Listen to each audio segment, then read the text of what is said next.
Supongo que todos tenemos nuestra propia historia con un Volkswagen Golf. La mía llegó con la quinta entrega del modelo y por partida doble. Por un lado fue el Golf de quinta generación en su versión GTI, el primer Golf que tras probarlo me dije a mí mismo que quería tenerlo. Por otro lado es el coche que se compró Julio, uno de mis mejores amigos, y que me ayudó a comprender por qué a la gente le gustaban estos modelos. El 5 es el Golf que realmente para mí representó por primera vez un coche que iba más allá de su nombre y su fama podía ofrecer un producto que realmente me gustaba, sin peros mediante. Yo soy Guille García Alfonsín, esto es Powerar y sí, hoy es el turno de hablar de la quinta entrega del Volkswagen Golf para seguir con nuestra videoserie del compacto de Wolfsburgo.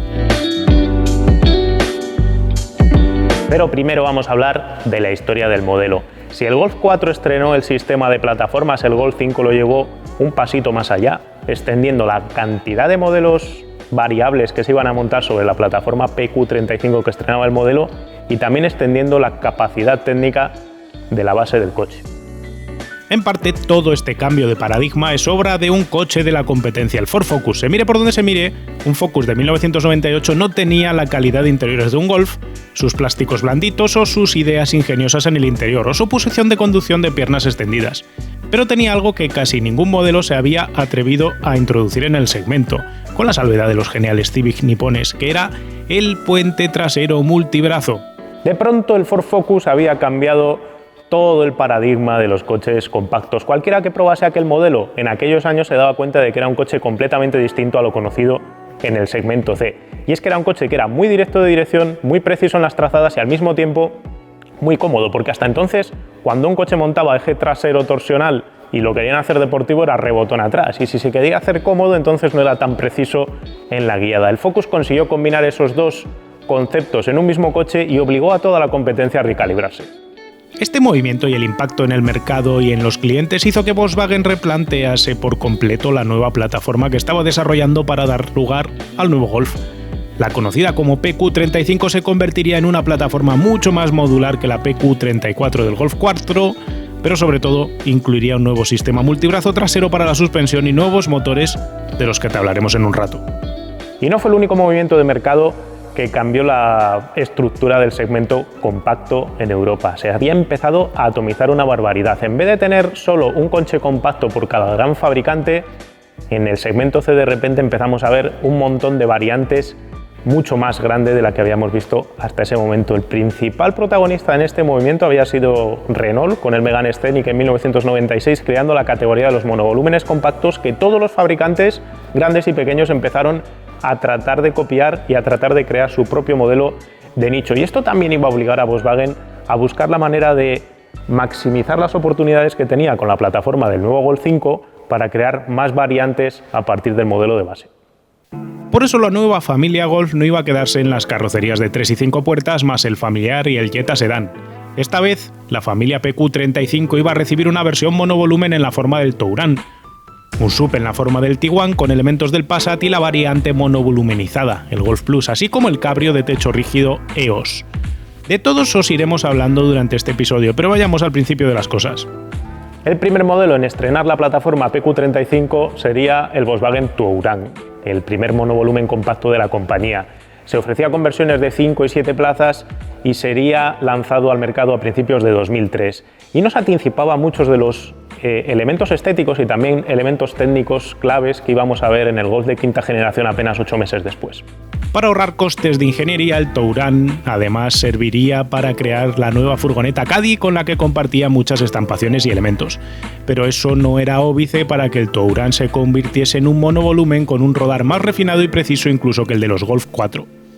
El Golf 5 aterrizaría en los concesionarios a finales de ese mismo 2003, allá por el mes de septiembre, octubre, diseñado con una forma que había sido definida en 1999, es cuando se había congelado el diseño. Y esta vez no tenemos firma para el diseño, no sabemos quién fue el jefe de diseño que se asignó el formato final que habíamos visto para esta quinta generación del modelo. Murat Kunat, el diseñador turco que había creado el Peugeot 307 y que llegó en 2003 a Volkswagen, aparece en muchas documentaciones como el padre de la criatura, pero el coche y sus claves estéticas se fijaron 4 años antes de que él recalase en Wolfsburgo, así que nos limitaremos a decir que el Golf 5 fue obra del equipo interno de la compañía.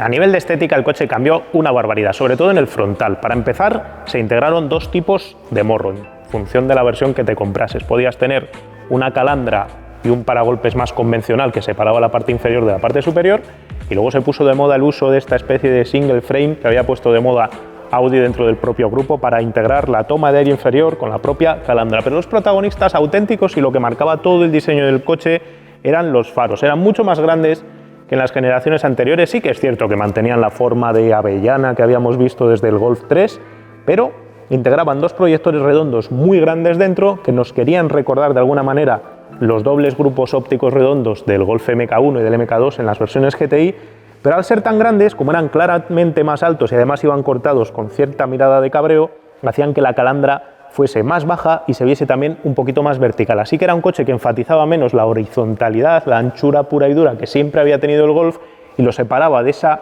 conexión genética estética que llevaba desde tantos años atrás viéndose presente en todos los Golfs, y lo hacía un poco distinto. De hecho, si miráis el Golf 5 y miráis cualquier otro Golf, tanto hacia el futuro como hacia el pasado, veréis que es el más distinto de todos los hermanos. La vista lateral era puro Golf, quiero decir, no tenía líneas de estilo añadidas, ni excesivas, ni que sobrasen por ningún sitio. Teníamos un paso de rueda marcado y bien redondo. Lo que se había abandonado, eso sí, eran las puertas que se extendían hasta el montante. Ahora ya teníamos puertas que directamente tenían su propio marco y se separaban de esta parte de la carrocería. Y luego teníamos una curva sencilla para generar la forma de la chapa. Se mantenían las protecciones laterales en las puertas, que tal vez ya para principios de los 2000 quedaban un poco como anticuadas, y parece que el coche pide quitarlas, aunque tal vez tendríamos demasiada chapa expuesta. Y lo que también cambiaba, en cierto modo, era la línea de cintura, la línea de corte de las ventanillas, que en este caso iba mucho más acuñada. Si os fijáis en las versiones anteriores, el Golf 4, el 3, el 2, era una línea prácticamente horizontal y paralela al suelo, y aquí se jugaba haciéndola venir hacia arriba, y virtualmente, si os fijáis y cortaseis hacia adelante, acabaríamos en los proyectores de los faros, tratando de seguir esta especie de cuña de ceja cabreada del coche y extendiéndola hacia esta zona.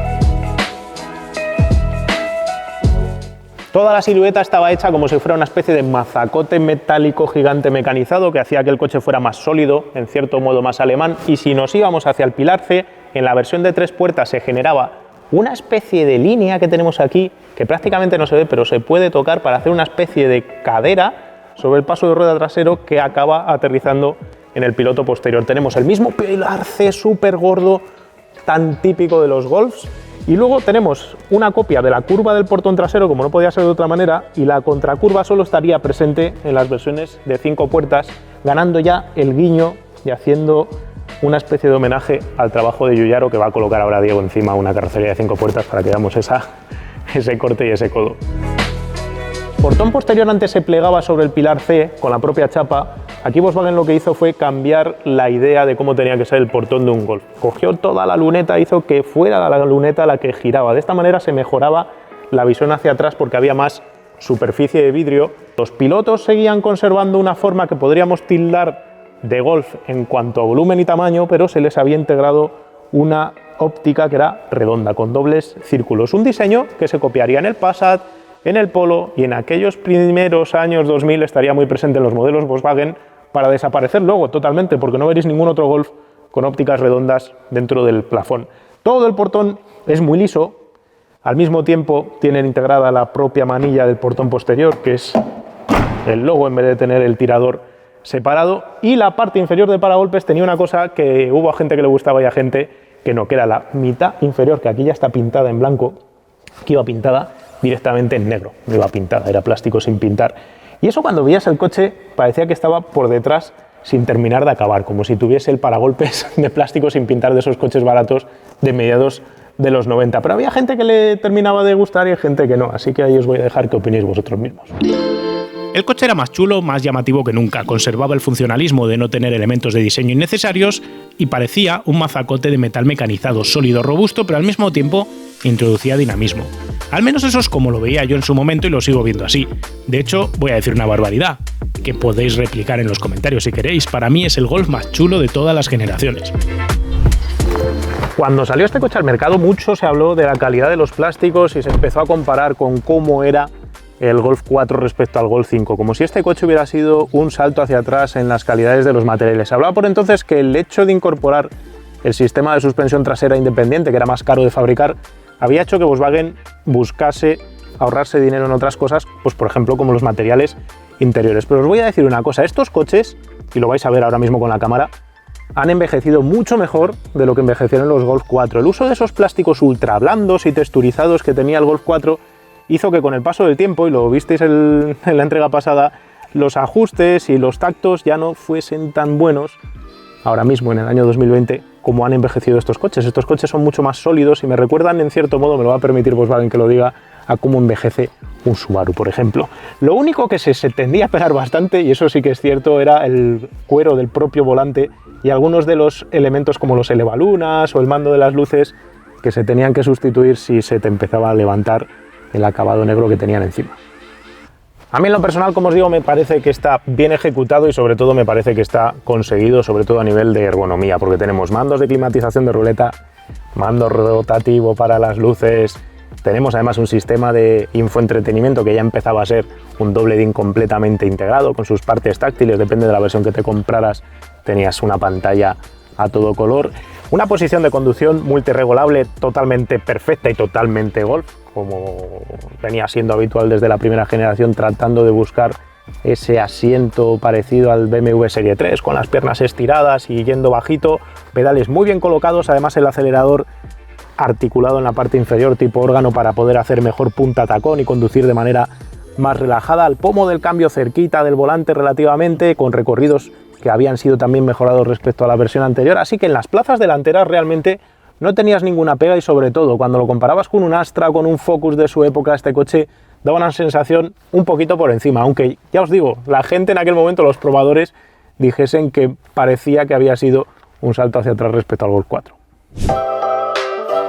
Las plazas traseras eran las más amplias de la categoría, tanto por longitud como por altura, beneficiadas por un coche con un techo muy recto, mientras el maletero tenía 350 litros y iba sencillamente bien servido. El coche había crecido en todas sus cotas, 60 milímetros a lo largo, 20 a lo ancho y 30 a lo alto. El crecimiento en la altura era la que más cambiaba visualmente las proporciones del coche, pero al acuñar la línea de la cintura pasaba más desapercibido que en otros modelos que parecían más monovolumenizados. Tal y como os he dicho, la principal característica protagonista de los PQ35 de la plataforma que utiliza este Golf 5 es el uso de un sistema de suspensión trasera, vamos a poner la luz, multibrazo. Inspirado por el sistema multibrazo del Ford Focus, el brazo longitudinal es una sencilla chapa estampada y luego se introducen brazos transversales de control también de chapa estampada y un brazo para controlar la caída, que es ese de ahí. Este sistema era mucho más avanzado y también mucho más caro de fabricar que el sistema de barra torsional que tenían las versiones anteriores, pero ahora mismo vamos a conducir el coche y os vamos a contar por qué es una enorme mejora. Toda la base del coche pesaba apenas 20-25 kilos más que la generación anterior y a pesar de ello era un 80% más rígido a nivel torsional. Esto se conseguía sobre todo por el uso de aceros de ultra alta resistencia que hasta entonces no se habían estado utilizando en el Golf, y sobre todo a utilizar tecnología de soldadura láser en continuo. En vez de utilizar puntos de soldadura se utilizaban cordones a lo largo del coche que permitían crear una estructura mucho más sólida. El sistema de suspensión delantero, si lo queréis ver, básicamente ya que tenemos el coche levantado, podemos ver que es una chapa estampada convencional para generar el triángulo inferior, como venía siendo habitual en todos los Golfs desde el principio de los tiempos, y teníamos un subchasis fabricado en una pieza de aluminio fundido que servía para soportar estos brazos de suspensión y la parte inferior del motor. Ya se empezaban a integrar también lo que son los carenados de la parte inferior del coche para mejorar la aerodinámica. Otro aspecto que había cambiado del coche respecto a la generación anterior era el sistema de dirección asistida del coche. Si veis por aquí, los tirantes de dirección van a una cremallera de dirección que tenía asistencia eléctrica. Hasta ahora había tenido un sistema hidráulico que ofrecía más información a través del aro del volante, pero hacía que el coche gastase más combustible. El uso de un sistema eléctrico había permitido reducir esa cantidad de combustible destinado a mover la bomba de la dirección asistida, que ahora solo funcionaba cuando estabas girando el volante. Aparte, la ventaja la tenías en ese tema del consumo y también era un sistema más sencillo a la hora de hablar de órganos móviles dentro del propio vano motor, pero en contra perdías algo de ese tacto tradicional de un aro de dirección. Tras unos años donde los TDIs eran el factor principal de venta de los Golfs, Volkswagen con la llegada de la quinta generación también innovó, además de en el tema de la suspensión, en el tema de los propulsores con la llegada del 1.4 TSI, un motor que iba a cambiar la manera de entender los Golfs de gasolina. Era un bloque fabricado en fundición gris con culata de aluminio, 1,4 litros de cilindrada y 3 versiones de potencia, una de 122 caballos, una de 140 y uno de 170. La de 122 tenía solo turbocompresor convencional, pero la de 140 y la de 170 llevaban una sorpresa. Y la sorpresa técnica de los 140 y 170 caballos no era otra que combinar un compresor volumétrico con un turbocompresor. De esta manera teníamos pegada abajo y también una estirada arriba, y tenemos una curva de par que se iba solapando con los distintos tipos de sobrealimentación para que el motor ofreciese una curva de par que se parecía más a la de un motor diésel que a la de un motor gasolina tradicional, sin tener esa especie de lag que teníamos en los motores turbo, ese tiempo de respuesta entre acelerar y que el motor respondiese. Fue realmente una obra de la ingeniería que cambiaría la manera de entender los coches de gasolina en general en el segmento C, y que además combinaba prestaciones muy buenas con consumos realmente bajos en uso a diario. Hasta ahora, hasta el momento en el que se lanzó este tipo de motor, cuando uno se compraba un Golf gasolina que no fuese un GTI, sabía que iba a tener un coche tragón que tampoco corría demasiado, y este motor fue el que realmente sirvió para cambiar esta percepción que tenía el público sobre los Golfs de gasolina, y era una tecnología que además no habíamos visto en ningún coche de producción, con la salvedad tal vez en Europa del Lancia Delta S4, el coche de grupo B del que se fabricaron 132 unidades de calle, o sea que era una rareza en sí misma. Así nacían el 1.4 TSI de 140 y 170 caballos, un propulsor con 240 Nm de par máximo desde 1750 vueltas, capaz de estirarse hasta las 6000 y mover al Golf desde parado hasta los 100 por hora en menos de 8 segundos sin renunciar a gastar menos de 8 litros a los 100. El 80-120 caía en menos de 5 segundos. La tercera clave técnica diferenciadora del Golf 5 después del tema de la suspensión y estos nuevos motores 1.4 TSI y el resto de motores que vamos a hablar a lo largo de este episodio estaba en la transmisión, y es que estos coches te los podías comprar con la caja de doble embrague DSG, una que ya hemos explicado en el canal en otras ocasiones, pero que ahora brevemente os voy a volver a explicar en un pequeño corte técnico. El truco de las cajas de doble embrague es que tienen dos marchas metidas al mismo tiempo, así que puede cambiar de marcha mucho más rápido que un coche con una caja normal. Pero lo que vamos a hacer es enseñaros cómo funciona esto. Primero vamos a dibujar una caja de cambios normal. Este sería el eje del motor, asociado al giro de cigüeñal, con su parte de giro insertada aquí en un plato de embrague. El embrague fricciona y engancha al primario de la caja de cambios, que tiene una serie de engranajes más grandes y más pequeños que se asocian a otros engranajes que van a las ruedas. ¿Cuál es la manera de funcionar de todo esto? Tenemos un selector que es el que va a hacer solidario al eje que va a las ruedas con el engranaje. Al final el engranaje está aquí y se va a hacer solidario. Esto gira todo al mismo giro que el motor, y el giro de las ruedas solo puede estar engranada una de las dos marchas. Esta, por ejemplo, podría ser primera y esta ser segunda. Entonces, cuando tenemos primera puesta, cuando estos dos engranajes están asociados, el selector está metido y el selector de segunda está fuera. Así que este engranaje de aquí gira loco respecto a este eje. Cuando queremos cambiar de marcha de primera a segunda, lo que queremos hacer es coger este selector y meterlo en este engranaje mientras soltamos este otro engranaje.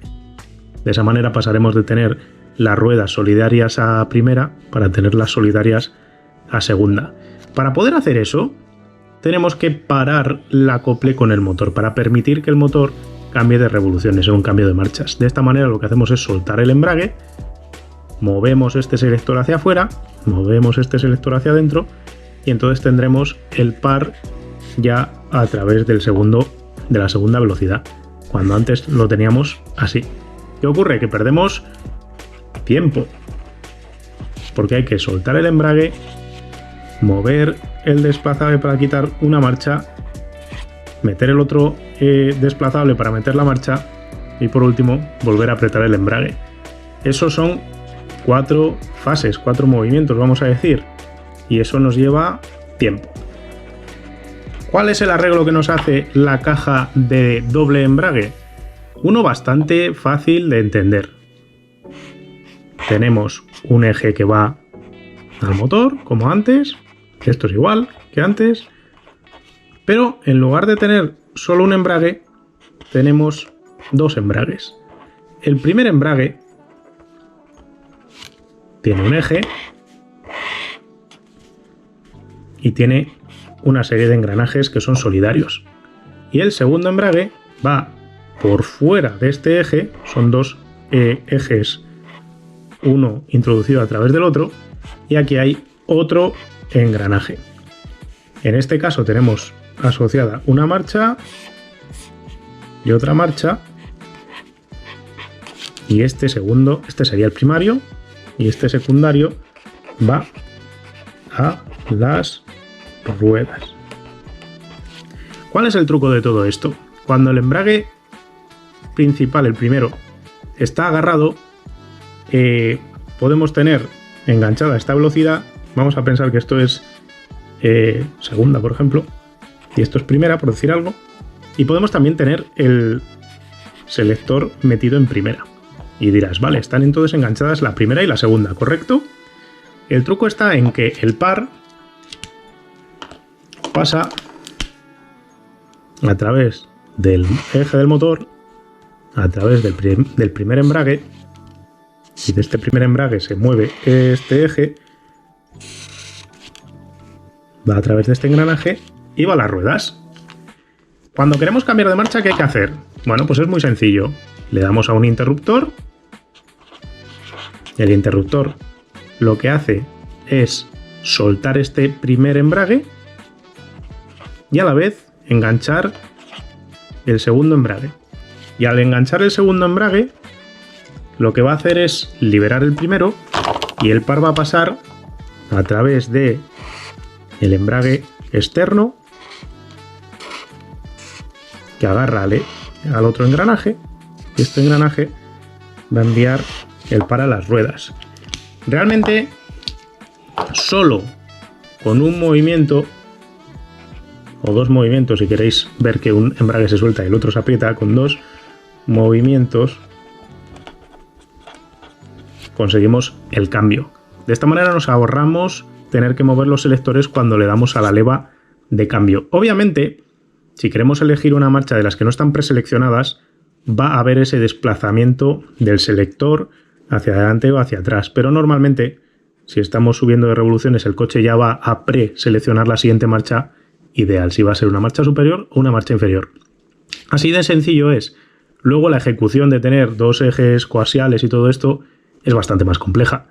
Pero mientras se está fabricando y se pueda fabricar y controlar, todo lo demás son ventajas. También es cierto que pesa más porque al final tienes 2 embragues y tienes 2 ejes coaxiales que son más costosos de fabricar y más pesados. Pero a cambio tienes un cambio mucho más rápido.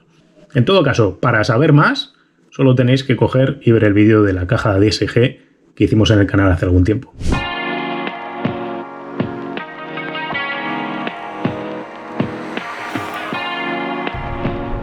Todo este aparataje tecnológico que se había integrado en el Golf era mucho más que palabras en un propio catálogo de componentes de Volkswagen. Realmente el coche había dado un paso tremendo en cuanto a comportamiento. Aunque seguía siendo cómodo como un Golf, ganaba muchísima precisión en las trazadas de las curvas, balanceaba y cabeceaba menos, y era un coche mucho más directo y preciso en su comportamiento, y todo eso sin acarrear que fuera rebotón de atrás, que es lo que hubiera ocurrido de haber utilizado un puente rígido torsional con este mismo tipo de puesta a punto de suspensión.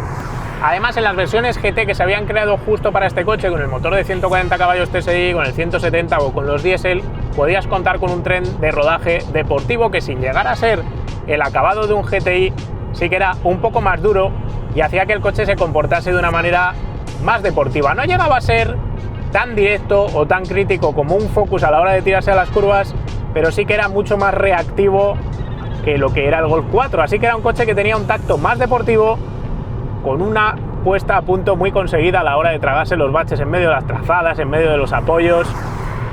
La pisada era típica de Golf en el sentido de ser un coche con tacto germano, es decir, bien aplomado en el asfalto, pero se borraban los cabeceos y balanceos, incluso en estas versiones no GTI, para cambiarlas por un coche que era más directo y con un tren trasero que, yendo mejor sujeto y sin tanta flotabilidad, no te transmitía en cualquier caso rebotes.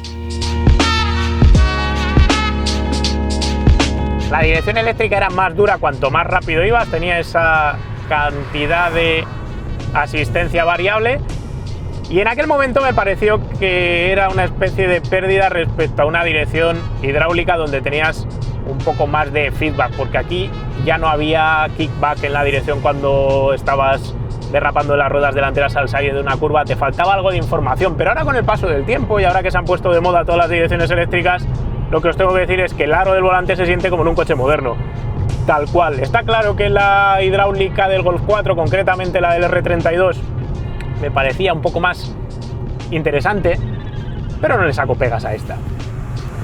Pero el mejor cumplido que le puedo sacar a este coche es que, a pesar de haber sido lanzado al mercado hace 17 años y a pesar de que han pasado 3 generaciones de Golf desde este al de ahora, es un coche que se nota completamente moderno, hasta el punto de que os diría que es 100% recomendable para su compra ahora mismo como coche usado, y incluso me parece que se comporta mejor que algunos compactos que se venden ahora mismo en el mercado, sobre todo ahora que hemos visto esa regresión a los puentes traseros rígidos.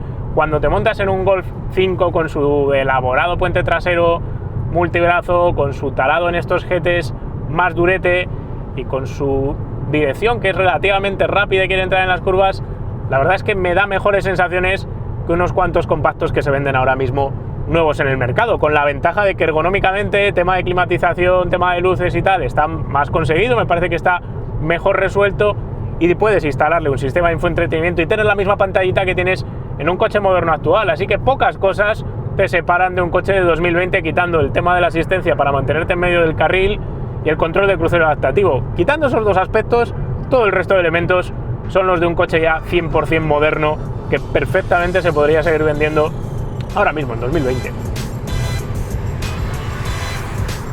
Comercialmente lo tuvo difícil porque tenía los rivales en casa, tanto por SEAT como por Skoda, como al mismo tiempo, cuando lo comparabas con Focus, con Peugeot, tenía muchísimos coches que le podían robar mercado, y luego en su propia marca tenía el Tiguan, tenía el Touran, tenía el Golf Plus, tenía un montón de variantes que iban comiéndole parte de la cuota de mercado.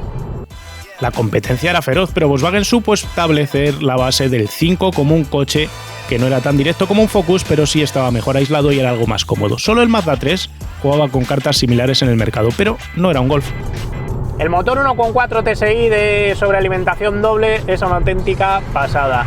Tiene respuesta bajo, medio y alto régimen, y diría que me gusta más que el 1.5 TSI. Gastaba poco este coche, podías hacer 6 litros a los 100 si te lo proponías, y al mismo tiempo tenía una pegada muy importante. Las únicas diferencias que le puedes encontrar con un 1.5 ahora mismo de los TSIs modernos de Volkswagen es que eso sí que pueden hacer medio litro menos, pero me gusta más la respuesta del motor de este coche que los coches de 2020, porque este lo veo más lleno y además con una patada más contundente. Tal vez sí que es verdad que tiene algo más de lag, un tiempo de respuesta más largo de darle el gas, sobre todo a medio régimen versus el de ahora, pero en cualquier caso me parece que es una maravilla de la ingeniería. Me lo parecía en su momento y me lo sigue pareciendo ahora. Eso sí, si os vais a querer comprar uno tenéis que vigilar muy mucho con la fiabilidad, porque estos motores, si no han sido cuidados con el aceite que toca, con los intervalos de mantenimiento que toca, pueden dar algo de guerra.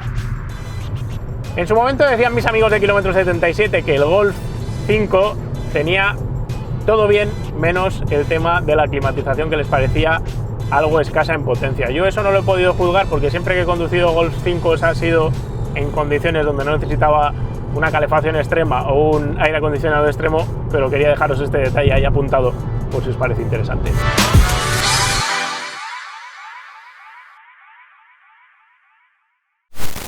Cuando el Golf original se lanzó al mercado, la gama compacta de casi todos los fabricantes tenía carrocería normal y luego coupé, que era lo que se llevaba entonces en los años 70. Así existía el Alfa Sud y el Alfa Sud Sprint, por ejemplo, o el Kadett y el Kadett Coupé. Y así nació el Scirocco original, del que te hablamos brevemente en la primera entrega de esta videoserie. Pero para mediados de los 90 la idea del coupé estaba ya casi completamente desterrada. La irrupción del fenómeno monovolumen compacto cambió las prioridades de los fabricantes a la hora de crear variantes de sus carrocerías compactas, liderados todos por Renault con el Megane Scenic. Volkswagen respondió a la moda de los monovolúmenes compactos algo tarde, lo hizo con el Touran, que os hemos comentado al principio de este vídeo, pero quiso completar todavía más su gama con un coche versátil, pero menos aparatoso. Así nacía la idea del Golf Plus, más Golf, podría ser el resumen de su concepto. El Golf Plus era una alternativa de carrocería al Golf 5 para evitar monovolumenizar la estética exageradamente de este Golf, como sí le había ocurrido a Peugeot con el 307, creando una variante específica para ello. Era un coche más alto, concretamente 95 milímetros más alto que un Golf 5 de 5 puertas. No compartía un solo panel de chapa externo con el Golf convencional, aunque sí compartía su lenguaje estético. Pero lo importante es que no parecía una furgoneta al estilo Touran, sino que era una suerte de Golf crecido. Por delante tenía faros de doble óptica con tulipa transparente, pero el intermitente, en lugar de ser una tira horizontal, pasaba a ser una bombilla redonda. El capó era más plano e iba inclinado en diagonal. La vista lateral mantenía el enfoque funcionalista del Golf 5 con una superficie de curva sencilla, aunque la línea de estilo de la parte inferior reflejaba más luz para aligerar visualmente el coche. La puerta lateral trasera era más recta y el pilar C mantenía la idea de grosor, pero la copia de la curva de la puerta y el corte de la parte trasera no se seguía en el corte del propio piloto como sí sucedía en el Golf 5 de 5 puertas. Por detrás los pilotos tenían ópticas redondas y un diseño muy Golf 5 con el paragolpes con su parte inferior sin pintar. Pero la clave del modelo estaba en su interior, donde se buscó la modularidad, que marcaba la moda de los monovolúmenes de la época. Así se iba sentado más arriba, más erguido, con un salpicadero específico con salidas de aire circulares que luego se reaprovecharía en el Tiguan. Había una guantera más grande entre los asientos delanteros, cajones bajo los mismos y un enfoque más familiar y práctico aquí delante. Detrás la banqueta se podía deslizar hacia adelante y hacia atrás para modular de esta manera el espacio que tenías en el maletero entre 395 y 505 litros. En total había 35 guanteras para dejar cosas por todo el habitáculo y hasta se podía contar con una consola en el techo. Las mesitas tras los respaldos delanteros eran el punto clave para que te sintieses como en un monovolumen, junto a la altura libre en el techo en las plazas traseras. Técnicamente era idéntico al Golf de quinta generación con una suspensión multibrazo trasera y su misma gama de motores, con la excepción de los motores del GTI y del R32 de los que te hablaremos ahora en un ratito. ¿Queréis un dato curioso y que nos habla también mucho de las modas? Un Golf Plus, aunque no te lo creas, es más alto que un T-Roc actual.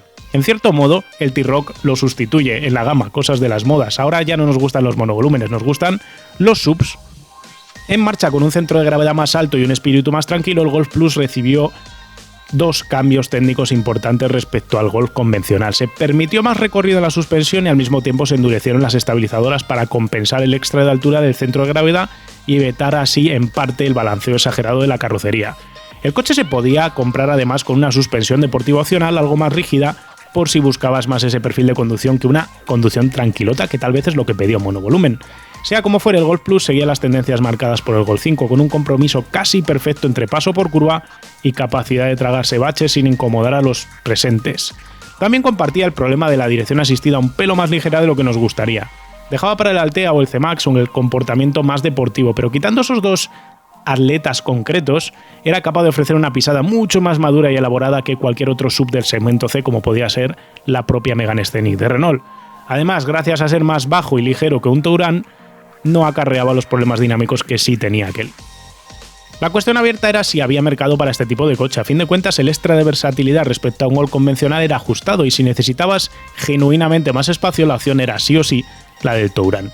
Como hoy en día los subs, el Golf Plus nacía más por una moda y tendencia del mercado que por ser una solución realmente eficaz diferenciada del resto de modelos con los que compartía el nombre más tradicional.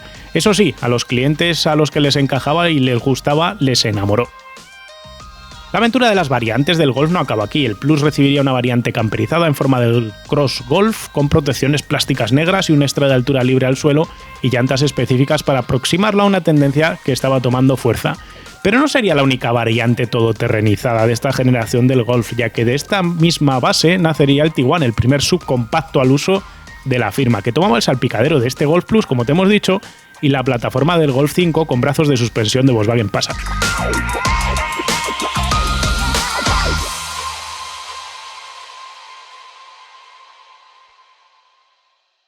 Sabéis que esta serie solo va del Golf, por eso no he hablado del Scirocco, por eso no he hablado del Corrado, por eso no hemos hablado de ningún modelo, ni del Vento, ni del Jetta prácticamente, porque no se llamaban Golf.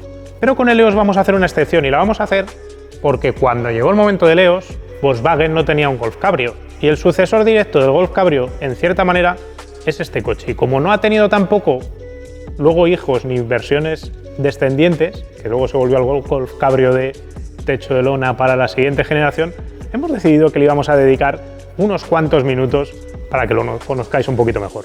De la misma manera que el Megane Scenic puso de moda la idea del monovolumen compacto, el impacto generado por Mercedes-Benz al desarrollar el primer SLK con techo rígido retráctil ocasionó un cambio salvaje en el mercado de los descapotables. De pronto el mercado se inundó de variantes con esta tipología de techo que prometía limitar los problemas de los techos de lona tradicionales. Volkswagen no se quiso quedar atrás y cuando llegó 2004 lo que hizo fue coger ese concepto y hacerlo suyo, presentando el Concept C en el Salón de Ginebra, que era prácticamente clavado al coche de producción que después veríamos comercializado. Era un cabrio de 4 puertas, como ya había sido el Golf anterior, pero esta vez utilizaba un complejísimo sistema de techo duro retráctil con novedades como el hecho de utilizar una parte acristalada en la parte superior del techo, algo que ningún otro fabricante había hecho hasta ese momento. Para crear el EOS, Volkswagen utilizó, como en el Tiguan, la misma plataforma empleada en el Volkswagen Golf, la PQ35, pero aprovechó otros elementos que cogió directamente del Passat. De esta manera tenía otros brazos de suspensión y otros pequeños elementos que le permitían jugar como si fuera un pequeño puzzle para crear el producto que quería comercializar. Por delante no copiaba el formato de los faros, sino que hacía algo más parecido al diseño que Peter Schreier también había empleado en el Passat, con una especie de proyector redondo grande que luego utilizaba una especie de lagrimal para irse hacia la calandra, que como en el R32 utilizaba un elemento cromado para unir la parte superior y la parte inferior. Yéndonos a la vista lateral, misma forma típica de paso de rueda redondito de todos los Golfs, pero aquí había una gran diferencia y es que se creaba una línea de estilo que recorría toda la longitud de la carrocería para abrazar, en cierto modo, lo que era la tapa del maletero que nos servía para cubrir el propio techo rígido retráctil. Si nos vamos a otras cosas curiosas, por ejemplo, todo el capó era con forma de concha, venía con la curva siguiendo la propia curva generada por el faro, y de esta manera estéticamente era un coche claramente distinto al resto de los Golfs. Si veis por ejemplo el Golf Cabrio 1 o el 2, que hemos visto en episodios anteriores, había mucha más conexión estética que este coche, que buscaba su emplazamiento un peldañito por arriba. También se perdía el arco antivuelco integrado en los modelos anteriores, el asa de la cesta de fresas que decían los alemanes, y a cambio de eso se integraba un sistema de protección justo en los reposacabezas traseros. Por detrás, a diferencia de otros modelos cabrio coupé como el Megane o el 307 308 que salieron por aquellos años, este coche estaba mejor integrado estéticamente y no tenía la sensación de tener un culo pesado descompensado con el resto de la estética del coche, entre otras cosas gracias a que Volkswagen tuvo la decencia y la delicadeza de cambiar el diseño general del coche para compensar con la línea de cintura, subiéndola todo el volumen que tenía que tener aquí para poder replegar el techo aquí debajo. Era un diseño bastante sencillo que recordaba mucho a un Jetta o a un Passat, y de hecho tenía los mismos pilotos con tecnología LED que luego dieron tanta guerra, que se empleaban también en los Passat. Pero el espectáculo lo ponía el complejo techo rígido retráctil. Capaz de plegarse en 25 segundos, sumaba además un aspecto único en su momento. Tenía un techo solar que se podía abrir e incluso cerrado daba al coche luminosidad aun en condiciones de techo cerrado.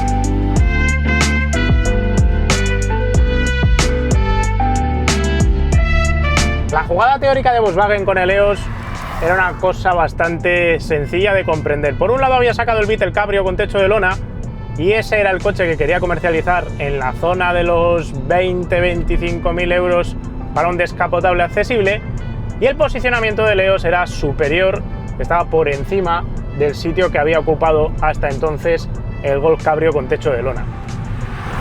De esta manera Volkswagen desdoblaba la situación, desdoblaba la idea del Cabrio para poder tener ese acceso a esas dos parcelas de mercado posicionando el Beetle para un usuario más casual, que conducía tranquilo, que disfrutaba del techo de lona, del aire en la cara, y presentaba el EOS como una solución mucho más completa, que valía para todo tiempo, que lo podías utilizar como coche convencional, como un Golf tradicional, con su techo de lona, su zona de cristal y todo lo demás, para poder disfrutar de un coche que te valía de lunes a viernes como coche de diario y el fin de semana te permitía ir a disfrutar de la carretera de costa. A nivel mecánico, compartía todos los propulsores con el Golf convencional. Lo podías comprar hasta con el VR6, con el motor de 6 cilindros, y disfrutar el ronroneo con el 200 caballos de gasolina. Así que potencia, precisamente, no es que le faltase. A nivel de chasis, obviamente, el hecho de quitar el techo comprometía un poco la rigidez estructural, pero con el techo puesto, gracias a ser un techo metálico, era un coche que no se notaba tan endeble como un cabrio tradicional de techo de lona, que podía ofrecer ahí menos precisión en la trazada. Con el paso del tiempo, Volkswagen tuvo problemas con el EOS por algunas fugas en las juntas de plástico, de goma, que había que vigilar y tratar para evitar que el coche tuviese un coladero de agua. Tampoco el repliegue del techo, que era bastante lento para los estándares que se habían visto hasta el momento, era uno de sus mayores activos. Pero como todo cabrio, no era un coche pensado en ir a atacar vértices, curvas, cambiar de trazadas. Para eso tenías el Golf GTI. Este era un coche mucho más de utilización lúdica los fines de semana y largos recorridos, y no dependía sobre todo del maletero, que en el momento en el que querías y ponías el separador del maletero para poder aprovechar el techo replegado, condicionaba un poco la capacidad de carga. Alineado con esa idea de que pudieses utilizar el coche como cualquier otro coche convencional, Volkswagen no tuvo miedo en meterle además los propulsores TDI que tan buen resultado le habían dado para que el usuario típico de este coche pudiese hacer kilometradas. Desgraciadamente, la aventura del EOS duró poco. Para 2011, solo 5 años después de su lanzamiento, aparecería el Golf Cabrio de techo de lona, más ligero, menos complejo, más barato para los clientes y más barato de fabricar. Los problemas de estanqueidad de los techos rígidos eran un problema por entonces en los coches con techo rígido plegable, y el amante de los cabrios, con la evolución de los techos de lona, no veía ventajas en estos techos rígidos, que tal cual llegaron al mercado desaparecieron en menos de una generación. Pues yo me llamo Iker, el coche inicialmente vino de Bilbao.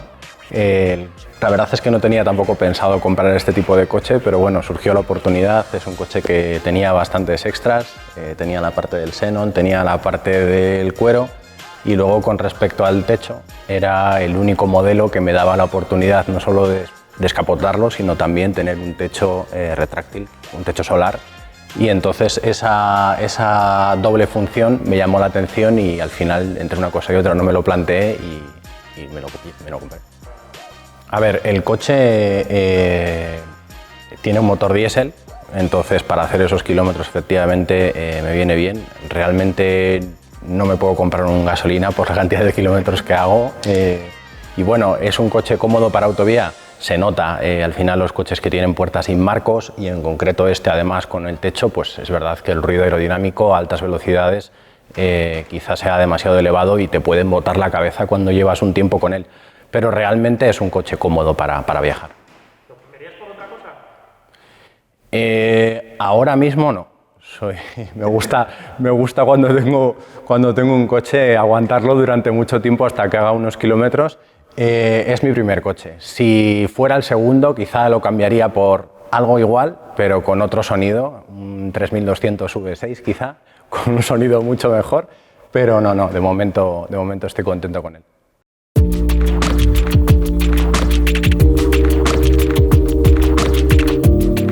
Pero sí hubo un modelo del Golf de quinta generación que realmente funcionó y cambió la percepción del Golf para todos los que estábamos allí viviendo el lanzamiento del modelo, fue el GTI. Y es que Volkswagen, si habéis visto esta serie a lo largo de todos sus episodios, poco a poco había ido transformando el GTI en un coche cada vez más GT, cada vez menos enfocado al deportivo rabioso y más hacia la conducción tranquila pero rápida. De hecho, para la cuarta entrega se había difuminado tanto el nombre GTI que se había convertido en un nivel de acabado, básicamente, que se podía combinar con casi cualquier propulsor dentro de la gama Volkswagen. Pero en la quinta generación iba a recuperar esa especialidad, esa diferenciación, y sobre todo se iba a convertir en un coche muy divertido de conducir. Pero vamos a empezar hablando de la estética. Estéticamente, lo que hizo el equipo de diseño de Volkswagen fue para el GTI crear esta especie de calandra single frame inspirada por los trabajos de Audi, con una especie de zona negra brillante que unía tanto la toma de aire superior como la toma de aire inferior. Todos los paneles de aireación del coche tenían forma hexagonal, específica también para este modelo. Se integraba este pequeño detalle rojo como guiño a la línea roja que iba uniendo los dos faros en los Golf GTI de primera generación. Las ópticas eran las mismas que la versión convencional, pero solo estos pequeños cambios ya le daban una mirada distinta al Volkswagen. Si nos íbamos a la vista lateral, las llantas tenían un diseño específico muy chulo que se podía comprar en 17 o en 18 pulgadas. Además tenía una especie de tratamiento de aluminio pulido, brillante, trabajado, que le daba un toque muy especial, hasta el punto de que me parece que son las llantas de Golf GTI más chulas de todas las generaciones que se han comercializado. La vista lateral continuaba con unas taloneras, con unas faldillas laterales, sin pintar, con un toque de color plástico básicamente, que lo que servía era para conectar, para hacer una especie de guiño a los pasos de rueda de plástico negros del Golf GTI de primera generación. Y la trasera, teníamos el paragolpes a dos colores, tal cual se había visto en el resto de modelos de la quinta generación, que aquí sí que sí se conectaba con la propia talonera para mantener esa continuidad visual, dos colas de escape cromadas y un alerón que no era demasiado exagerado, pero que le daba al coche ese toquecillo deportivo suficientemente sutil como para crear el Golf GTI al uso. Por dentro, los butacones específicos del GTI tenían una tapicería denominada por Volkswagen Interlagos, que era un guiño perfecto al trabajo de la diseñadora del Golf GTI de primera generación en cuanto a interiores, que utilizó aquella tapicería de tartán que os contamos en la primera entrega de esta serie. Además tenían más aletas a la hora de agarrar el cuerpo, tenían los cabeceros más integrados y eran genuinamente chulos. Es de esos asientos que solo con verlos te dan ganas de sentarte dentro. Luego el aro del volante además estaba especialmente trabajado con unas formas más marcadas para tener ese tacto deportivo, y el pomo de la palanca de cambios jugaba con un diseño distinto, con una especie de forma de bola de golf, pero no tenía los puntitos que habíamos visto en otras generaciones del modelo. Sabedora de que necesitaba además Volkswagen más cosas, más artillería pesada para que su GTI siguiera vigente respecto a la competencia y pudiese pegar un puñetazo fuerte en la mesa, creó el EA113, un motor completamente nuevo desarrollado desde cero de 2 litros de cilindrada, donde mezcló todo su conocimiento técnico y además tomó algún tipo de riesgo tecnológico concreto. Para empezar, era un motor con bloque de fundición, culata de aluminio, inyección directa de gasolina y turbocompresor. Hasta ahí más o menos os puede sonar la copla a algo conocido, pero la jugada principal que hizo que este coche se comportase de manera distinta a la competencia es que la parte atmosférica del motor, la relación de compresión natural del propulsor era de 10,8 a 1, que es altísima para un coche con motor turbocomprimido. Lo que hizo fue mezclar eso con un turbocompresor que meridianamente no ofrecía mucha sobrealimentación. Utilizar una compresión tan alta lo que hace es que la parte baja del cuentavueltas el motor sea muy respondón. Tenía mucho par desde muy bajas vueltas sin necesitar todo el soplado del turbo para empujar bien, y después venía en ayuda el turbocompresor y estiraba el motor hasta arriba. Tenía una curva de par súper plana y eso hacía que este motor funcionase casi como si fuese un atmosférico de 3,2 litros como el del 3,2, el del R32. Eso caracterizó este propulsor y caracterizaría también todos sus sucesores. Este es el abuelo o el padre directo, vamos a decir, del EA888 tan famoso que a partir de la generación 6 del modelo ya inundó todos los vanos motor de los Volkswagen deportivos hasta día de hoy. Para poder utilizar una compresión de 10,8 a 1 con gasolina de 95 y turbocomprimiendo el motor de gasolina, cuando se lanzó este coche era una especie de mezcla complicada para no generar detonaciones. De hecho, es recomendable utilizar estos motores con gasolina de 98 porque es cuando realmente la centralita electrónica es capaz de apurar las sobrepresiones del turbo y sacar la potencia en todo su esplendor, vamos a decir. Pero la jugada de Volkswagen para poder conseguir eso, incluso con gasolina de 95, era utilizar la inyección directa de una manera innovadora. ¿Cómo? Refrigerando la cámara de combustión con la propia gasolina.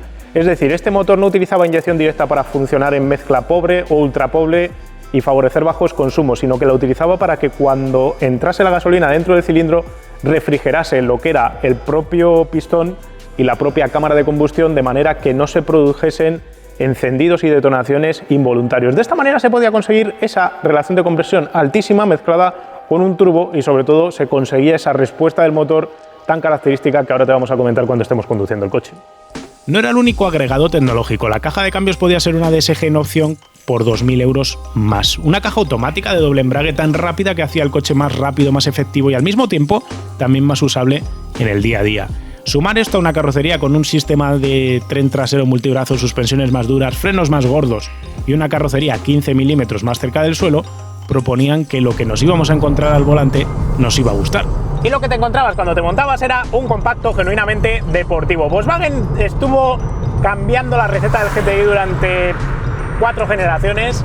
La primera era deportivo y ágil, y a partir de ahí empezó a quitarle el tema de la agilidad, en parte también para dar más seguridad en la pisada al coche, pero se dio cuenta de que tenía que hacer algo distinto con la quinta entrega y creó un coche que por primera vez a mí me convenció nada más montarme de que quería un Golf GTI. ¿Por qué? Porque metió una trasera ágil, consiguió meterle al coche un comportamiento que seguía siendo seguro, seguía siendo predecible, seguía siendo fácil de llevar rápido, pero cuando ahuecabas el acelerador viajando hacia el vértice de la curva podías ajustar ligeramente la trayectoria sin que tampoco se pasase en esa ajustabilidad para convertirse en un coche peligroso. Lo conseguía además con un control de estabilidad que se podía anular si lo pedías, y si lo dejabas puesto pues te ayudaba a controlar el coche. No era para nada crítico, pero al mismo tiempo tenía esa dosis de diversión. La dirección se endurecía un poco, no exageradamente respecto a la versión de serie. A mí me sigue faltando algo de peso para terminar de conseguir que sea un coche preciso y al mismo tiempo progresivo en su cantidad de esfuerzo de volante, pero por todo lo demás era un coche genial. Podías hacer punta tacón, el freno iba bastante asistido también, y luego tenías el tema del propulsor. El motor era la auténtica leche. En aquel momento, cuando se lanzó este motor al mercado, sin lugar a dudas fue el mejor motor 2 litros turbo que había en el segmento por la manera de entregar la potencia. Volkswagen decidió quitar esa pegada turbo característica tan divertida de llevar en los coches rollo rally, pero al mismo tiempo que condicionaba un poco los tiempos de respuesta entre acelerar y recibir la patada que tú estabas deseando y pidiéndole al coche que te diera.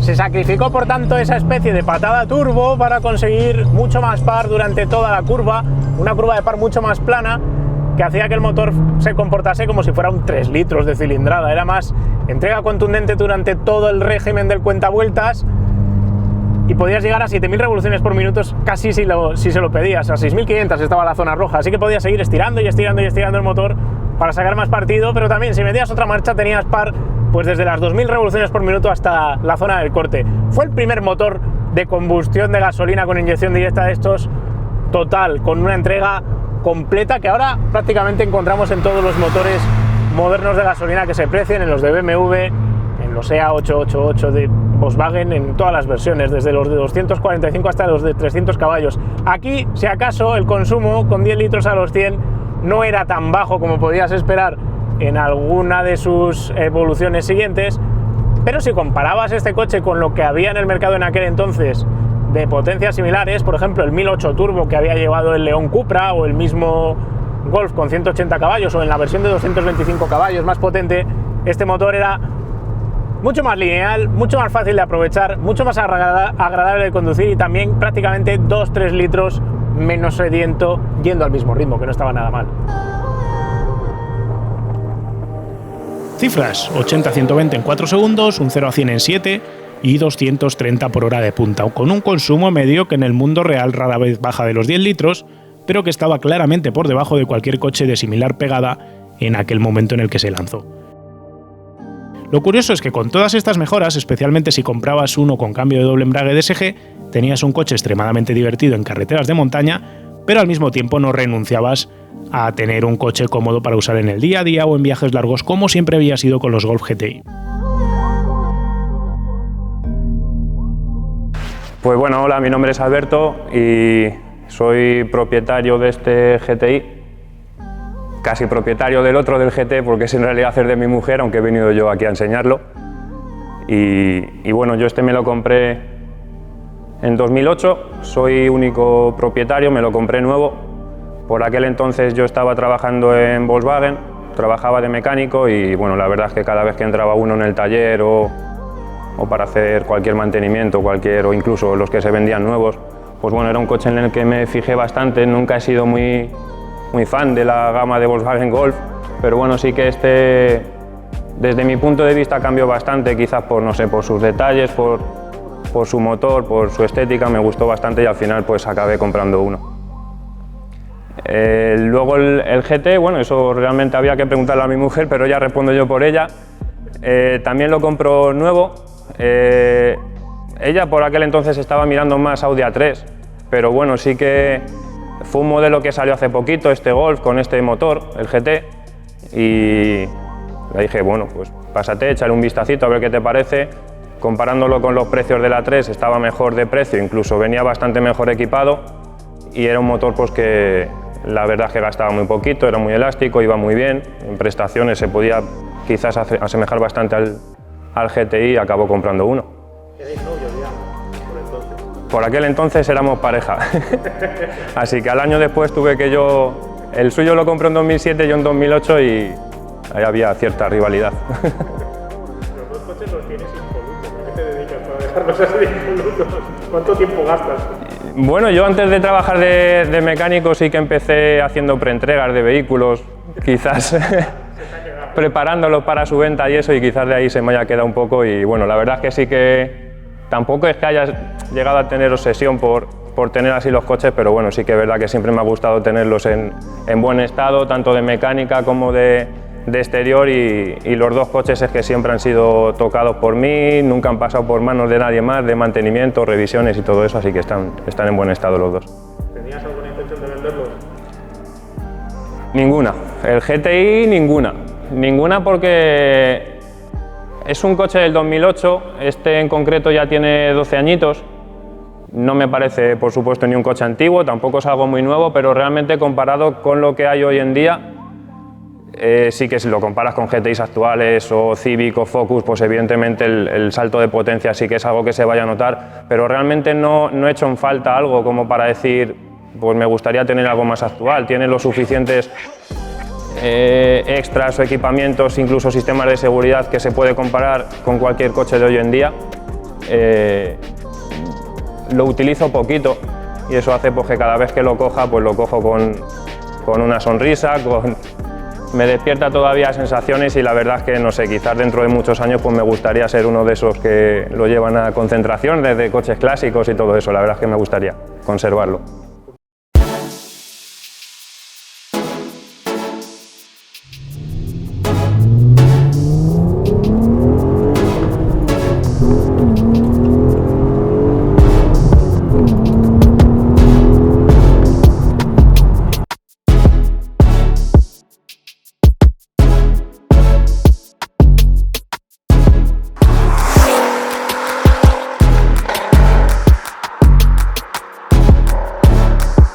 Coronando la gama del Golf 5 justo por encima del GTI, por segunda y última vez aparecería el Golf R32. Sería la última vez que veríamos un Golf con motor de 6 cilindros entre sus ruedas delanteras.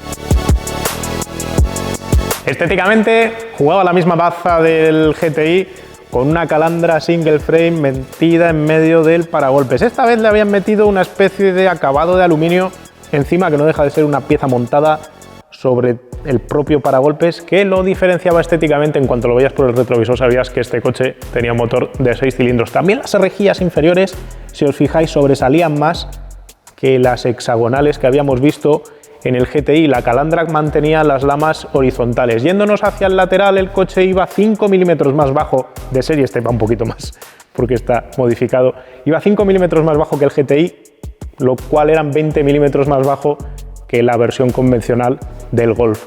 La vista lateral solo tenía como diferencia que las faldillas laterales en los R32 iban pintadas del color de la carrocería y yendo a la parte de atrás teníamos el mismo alerón empleado en el GTI, pero teníamos otros toques diferenciales. El paragolpes trasero, en vez de tener la diferenciación de dos colores y la parte inferior en plástico sin pintar, se incorporaba una especie de adendo pintado y se contaba con dos colas de escape centradas, que era lo que te diferenciaba el R32 del resto de la gama y que a mí me recuerdan a las empleadas recientemente por Porsche en el 911. Nos contaba el dueño de este coche, que ahora mismo va a salir en breve para que le entrevistemos, que no era la única cosa que se diferenciaba con el resto de la familia, ya que los pilotos traseros también iban oscurecidos, ahumados, para darle un toque un poquito más deportivo.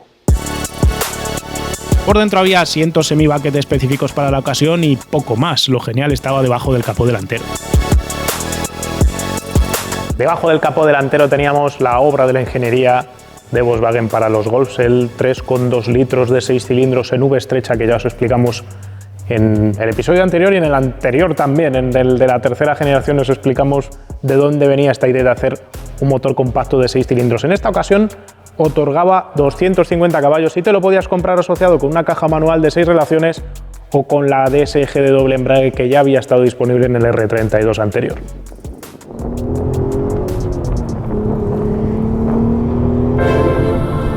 El problema para este R32 era el GTI, no era ninguna otra cosa. Este coche corría, tenía 250 caballos, era 2 décimas más rápido en el 80-120, medio segundo más rápido en el 0-100, gracias sobre todo al tema de la tracción integral que le permitía bajar mejor la potencia al suelo, pero cuando antes hacía 2 generaciones del modelo, el V6 te ofrecía esa experiencia de conducción con mucho par, todo el motor muy lleno y todas esas sensaciones, aquí no tenías esa diferenciación porque iba también el 2 litros, que aunque este R32 iba mejor, no tenías esa diferencia en cuanto a sensaciones de motor. Eso sí, el sonido era y sigue siendo mucho más bonito que el del 2 litros turboalimentado, hasta el punto de que genuinamente uno lo echa de menos. El Golf R de sexta generación que vendrá en la próxima edición de esta serie, pues sí, corre, es efectivo, tiene patada, gasta claramente menos que este coche, pero al mismo tiempo carece de ese carácter y de ese sonido motor tan bonito que tiene este R32. A nivel de chasis no era tan agresivo y tan ágil como el GTI. Voluntariamente Volkswagen jugó una baza más de GT en este coche y además aprovechaba el tema de la tracción total para que este coche fuera más fiel al origen del R32 anterior. Era un coche muy efectivo, muy Audi TT con tracción integral en ese sentido. Era un coche de entrar ordenadito en la curva, meter gas tan pronto intuyeras que se iba a abrir la curva y aprovechar el extra de motricidad que tenías y el par motor que llegaba con mucho garbo en el momento en el que movieses el pedal derecho del acelerador.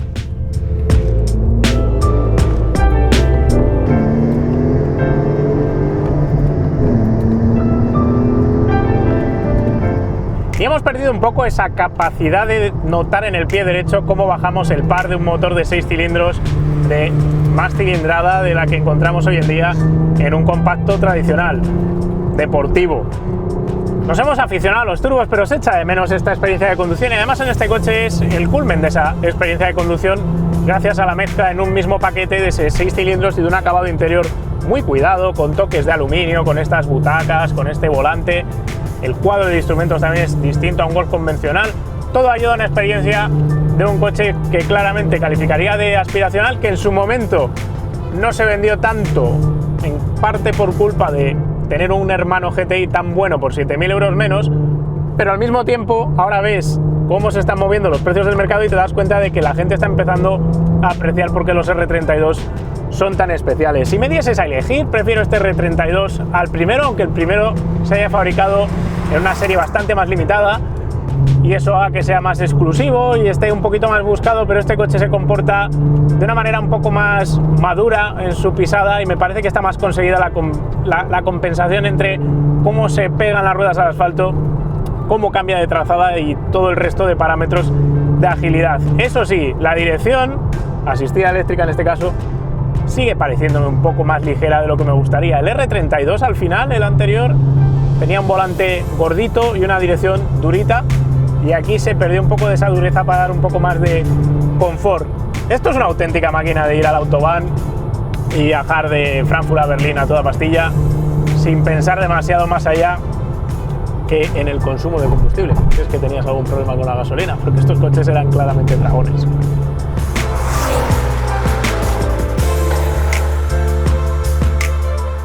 A nivel de posicionamiento de mercado, Volkswagen buscaba con el R32 un cliente distinto al del GTI, una persona más mayor de edad que centrase más su uso por un autobahn a velocidades altas sostenidas que estripadas por carretera de montaña en fin de semana. Y ojo con el consumo, bajarlo de 14 litros a los 100 era todo un reto. Bueno, pues mi nombre es Fran y me compré este R32 porque yo venía de un Alfa GT, un 2000 JTS 165, me lo compré nuevo y el coche es muy bonito, pero desde el primer día empezó a darme problemas. Entonces, a los 2 años o así, con 22.000 kilómetros, decidí venderlo. Lo vendí y, informándome un poco, dije, no quiero tener más problemas con coche, me voy a ir a algo seguro, miré Volkswagen y quería algo curioso. Entonces estuve mirando el GTI y di con el R32 y dije, uff, este coche no lo había visto. Y nada, fui al concesionario y fui a pedirlo.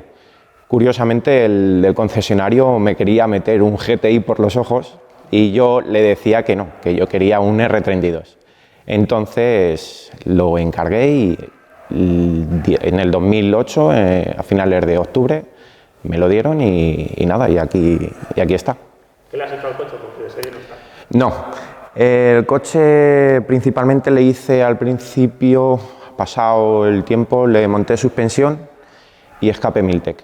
Lleva roscada Blistein B16 y el supresor trasero y el no resonated de Miltec.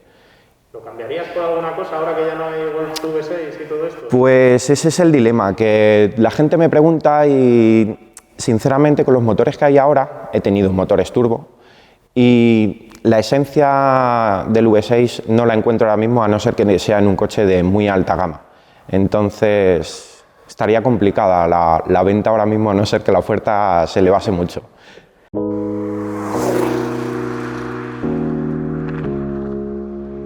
Como habéis visto, el Golf de quinta generación tuvo un montón de variantes y nos hemos dejado de traer aquí la Variant con la carrocería familiar y el Jetta porque no se llama Golf y como habéis visto a lo largo de todas estas entregas no le estamos prestando demasiada atención. Tal vez por eso y tal vez por otros factores más diversos, la quinta entrega del modelo no llegó a las expectativas de comercialización que Volkswagen se había marcado. De vender 600.000 ejemplares cada año pasó a vender 500.000, 400.000 y en parte es porque cierto volumen de esas ventas estaban yendo hacia el Tiguan, hacia el Touran, hacia el Golf Plus, que estaba haciendo 100.000 coches al año, como el Touran más o menos, y esa mezcla de circunstancias hizo también que Volkswagen no ganase tanto dinero en cada uno de los Golf 5 que comercializaba. La solución para Volkswagen fue acabar la vida comercial del Golf 5 relativamente rápido, no tanto por el éxito del modelo, ni por el propio producto, que era un producto más que adecuado para el mercado, sino por su margen comercial. Querían ganar, se contaba en aquel momento, 1.000 euros más por cada ejemplar que comercializasen y también solventar algunas de las críticas de los clientes en cuanto al acabado de los materiales interiores, y eso daría lugar a la sexta generación de la que te hablaremos en el próximo episodio. Pero vamos a centrarnos ahora en qué mirar y qué Golf 5 comprarte si es que estás valorando comprarte una de estas unidades. Y mi primera respuesta inmediata es que te compres un GTI de quinta entrega, probablemente manual. Es un coche que todavía no está espectacularmente caro, de hecho sigue bajando desde que se comercializó. Puedes encontrártelo por algo así como 7.000, 7.500 euros para una variante manual.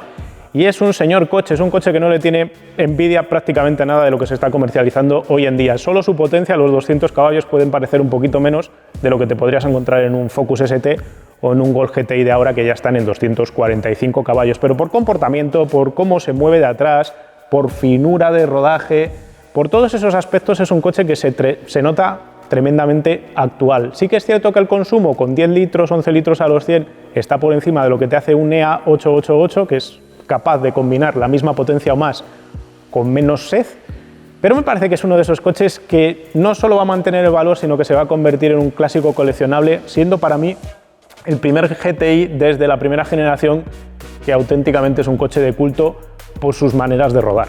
A nivel de fiabilidad no es un coche que dé guerra para nada en ninguno de sus aspectos clave, no hay ningún punto flaco que por lo menos hayamos podido determinar. Solo os diré que si os compráis un DSG tengáis un poquito más de cuidado a la hora de vigilar el estado de los embragues, porque es el tema más caro que podéis encontraros en estos coches, y también el tema de la mecatrónica. Los fallos de mecatrónica de estos modelos son más o menos comunes, no es que sean muy de ver en todos los días cuando probéis un coche de estos, pero si hace cosas raras la caja de cambios, si se atranca, si salta marcha, sobre todo en segunda, de segunda a tercera, si pegáis un acelerón y parece querer salirse la marcha o se sale directamente, mejor buscaros otra unidad. Y por eso también os digo que me parece más interesante comprárselo manual, porque también es un coche con el que interactuar con la palanca de cambios que va genuinamente bien. Los R32 son la fruta prohibida, como le pasaba a la generación anterior que vimos con la cuarta entrega del modelo y la cuarta entrega de esta videoserie.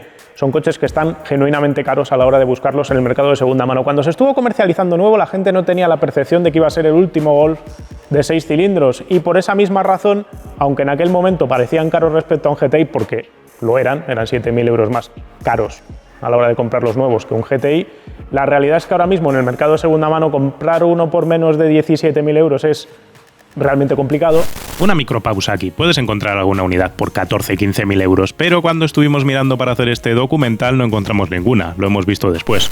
Y la tarifa estándar para un R32 en más o menos buen estado de la quinta entrega del modelo se acerca más a los 20.000 euros. Si veis la diferencia entre un R32 y un GTI, veis que es dinero. Me parece que el R32 es un coche mucho más coleccionable porque da la sensación de que no va a bajar de ahí y que incluso se va a hacer más caro, pero si lo estáis valorando para tener personalmente y conducirlo todos los días, el GTI os va a ofrecer menos consumo y vais a tener menos cargo de conciencia si le pasa algo al coche, además de que es un poco más divertido de conducir de chasis. A cambio, el R32 tiene su motoraco y su sonido, que como os digo, no lo hemos visto otra vez en un Golf desde que ese modelo se dejó de comercializar.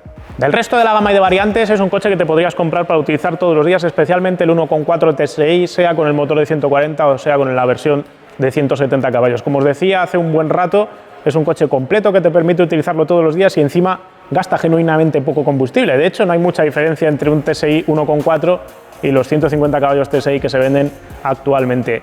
No lo veo como un clásico inminente, pero me parece que es un coche que para tener todos los días y disfrutarlo, aunque no tenga el chasis y el comportamiento del GTI, es una opción perfectamente válida.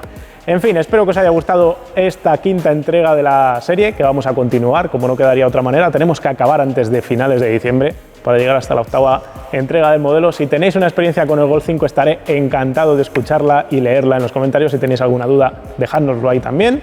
Si os ha gustado el vídeo, darle al me gusta, suscribiros y todas esas cosas y nos vemos pronto con otro coche. Un saludo.